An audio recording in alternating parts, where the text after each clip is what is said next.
Oi, tudo bem? Eu me chamo Adriana Nascimento, sou acadêmica do curso de História da Universidade Federal do Amapá e hoje falaremos de algumas revoltas ocorridas no primeiro reinado. Aconteceram duas. Vamos falar primeiramente da Confederação do Equador.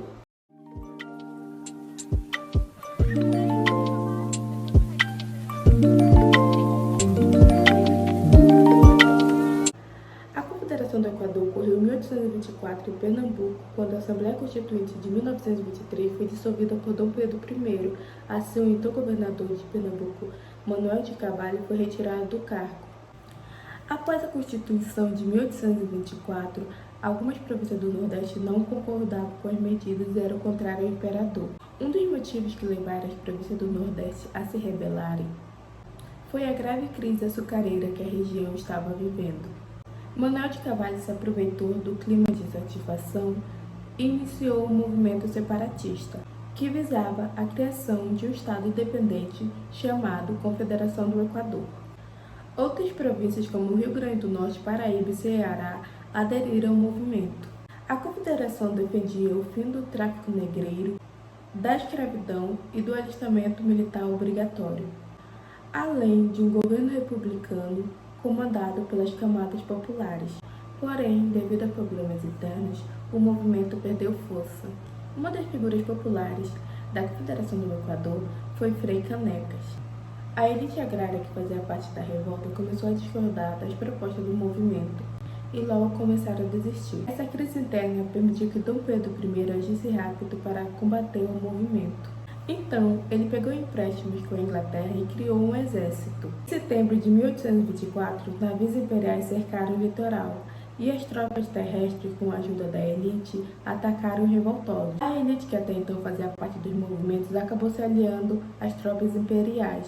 Muitos foram mortos ou fugiram. Após as batalhas, foi criado um tribunal para julgamento dos revoltosos. No líder da revolta, Manuel de Carvalho, conseguiu fugir, porém Frei Caneca, que era uma figura muito popular no movimento, foi julgado e fuzilado. Assim, o movimento acabou fracassando. E iremos falar agora sobre a Guerra das Cisplatinas, que ocorreu no atual Uruguai nos anos de 1825 a 1828. 5 anos antes de 1820, durante o governo de Dom João VI, as tropas portuguesas invadiram e anexaram a Banda Oriental. Banda Oriental era o nome da atual região do Uruguai. Depois de anexada, essa região passou a se chamar Cisplatina. Portugal anexou Cisplatina porque precisava conquistar mais território, já que Napoleão havia tomado vários territórios portugueses lá na Europa.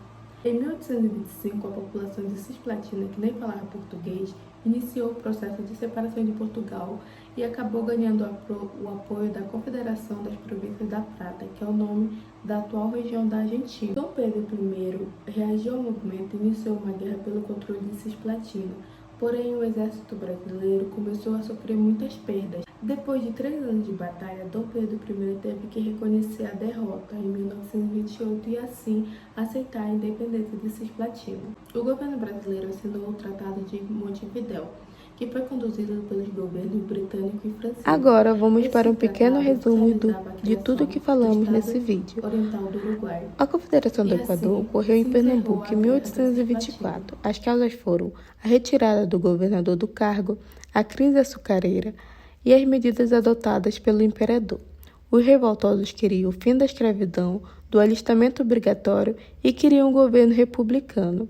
O desfecho ocorreu que, apesar dos apoios das outras províncias, os problemas internos, principalmente com as elites, acabou enfraquecendo o movimento. Desta forma, o exército imperial acabou ganhando as batalhas. A Guerra da Cisplatina ocorreu no Uruguai entre 1825 e 1828.